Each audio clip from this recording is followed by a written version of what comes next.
সোণাপুৰ ৰাজচক্ৰৰ অন্তৰ্গত কচুতলিত অসম চৰকাৰে এলানি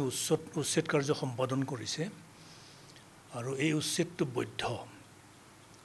কাৰণ এটো হৈছে কচুতলি গোটেই অঞ্চলটোৰ যিখিনি মাটি প্ৰায় 1100 বিঘা মাটি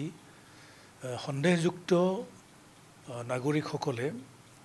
বলপূৰ্বকভাৱে দখল কৰিছে সেই মাটিখিনি ট্ৰাইবেল বেল্ট ব্লকৰ অন্তৰ্গত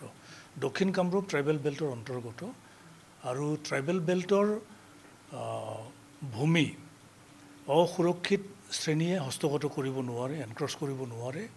সেই মাটি ক্ৰয় বিক্ৰয় কৰিব নোৱাৰে নন প্ৰটেক্টেড ক্লাছ অফ পিপলে গতিকে অসম চৰকাৰে ট্ৰাইবেল সংঘ আৰু ট্ৰাইবেল মানে সংগঠনবিলাকৰ দীঘলীয়া দাবীৰ পৰিপ্ৰেক্ষিতত আজি বৰ্তমানৰ অসম চৰকাৰৰ মুখ্যমন্ত্ৰী ডক্টৰ হিমন্ত বিশ্ব শৰ্মাই খুবেই সাহসিকতাৰে এলানি উচ্ছেদ কাৰ্য সম্পাদন কৰিছে যি কাৰ্য বিগত সময়ছোৱাত কংগ্ৰেছে সম্পাদন কৰা নাছিল কংগ্ৰেছৰ শাসনকালত ট্ৰাইবেল সংঘই দীঘলীয়া সময় নিবেদন কৰিলে যে ট্ৰাইবেল বেল্ট ব্লকৰ এনক্ৰচাৰবিলাক ৰিমুভ কৰিব লাগে এভিক কৰিব লাগে কিন্তু কংগ্ৰেছে কোনো ধৰণৰ পদক্ষেপ গ্ৰহণ কৰা নাছিল কিন্তু আজি ডক্টৰ হিমন্ত বিশ্ব শৰ্মা সন্মানীয় মুখ্যমন্ত্ৰী তেখেতে যিটো উদ্যোগ গ্ৰহণ কৰিছে আৰু এনেকুৱা বল্ড ডিচিশ্যন লৈ ইলিগেল এনক্ৰচাৰখিনি ৰিমুভ যিটো কৰিছে সেইটো আমি জনজাতি সংগঠনসমূহৰ সমন্বয়ৰক্ষী সমিতিয়ে আমি ধন্যবাদ জ্ঞাপন কৰিছোঁ তেখেতক কৃতজ্ঞতা জ্ঞাপন কৰিছোঁ আৰু উচ্ছেদ কাৰ্যক আমি আদৰণি জনাইছোঁ কিন্তু উচ্ছেদ কাৰ্য চলি থকা সময়ত প্ৰশাসনৰ বুজনিত উচ্ছেদিত লোকসকল টালি টোপোলা বান্ধি তাৰ পৰা ইতিমধ্যে গুচি গৈছিল সৰহসংখ্যক মানুহে তাত গুচি গৈছিল কিন্তু যিখিনি বাকী আছিল খালী ঘৰবিলাক এভিক কৰিছে পৰহি দিনাখন পৰ্যন্ত একো তাত হাই উৰুমি নাছিল কোনো ধৰণৰ আক্ৰমণ প্ৰত্যাক্ৰমণৰ ঘটনা সংঘটিত হোৱা নাছিল কিন্তু পৰহি দিনাখনৰ ৰাতি কংগ্ৰেছ আৰু আমচুৰ এলিমেণ্টে সেই অঞ্চলত গৈ মাজনিশা মিটিং কৰি কমপ্লিট ডিজাইন কৰি পেলাই সংঘবদ্ধভাৱে যোৱাকালি অকস্মাত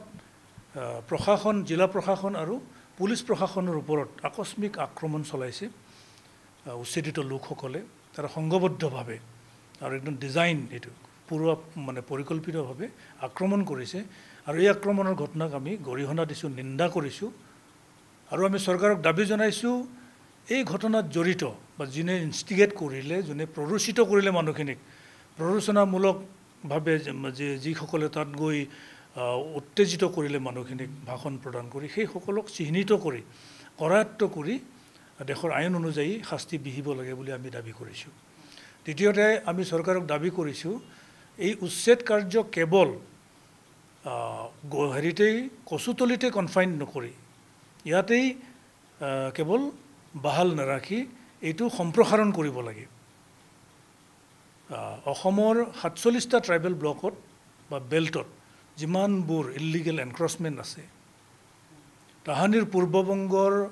মৈমনসিং আৰু সিলেট ডিষ্ট্ৰিক্টৰ পৰা অহা পমুৱা মুছলমানে ঠাহ খাই পৰা বিভিন্ন ট্ৰাইবেল বেল্ট ব্লকত তেওঁলোক বলপূৰ্বকভাৱে চৰকাৰী ভূমি দখল কৰি থকা এই অঞ্চলবিলাক ৰিমুভ কৰিবৰ কাৰণে আমি চৰকাৰক দাবী জনাইছোঁ আৰু এই ক্ষেত্ৰত মহামান্য উচ্চ ন্যায়ালয়ে এটা গোচৰত প্ৰদ্যুৎ বৰদলৈ নামৰ এগৰাকী ব্যক্তিৰ PIL গোচৰত এটা ৰায়দান দি থৈছে যে ৪৭টা ট্ৰাইবেল বেল্ট ব্লকত যিমানবোৰ এনক্ৰচমেণ্ট আছে মানে যিমান পৰা যে সোনকালে ৰিমুভ কৰিবলৈ ডিষ্ট্ৰিক্ট কমিশ্যনাৰ বা অসম চৰকাৰক এটা নিৰ্দেশনা দি থৈছে গতিকে সেই নিৰ্দেশনাটোক মান্যতা দি চৰকাৰে কেৱল গৰুখুট মানে কি কয় কচুতলিতে আবদ্ধ নাৰাখি এই উচ্ছেদ অভিযানটো বাকী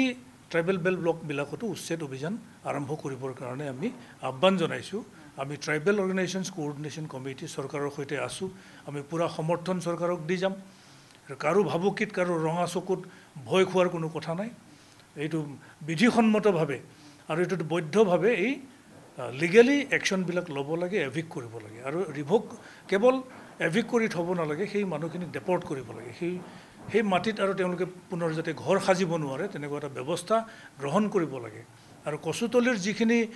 এতিয়া উন্মুক্ত মাটি আফটাৰ এভিকশ্যন এই মাটিখিনি এটা সৎ কামত ব্যৱহাৰ কৰিবৰ কাৰণে আমি চৰকাৰক আহ্বান জনাইছোঁ।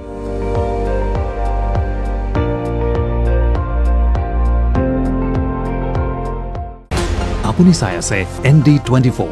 সৰ্বশ্ৰেষ্ঠ নহয় সৰ্বোত্তমৰ দৌৰত।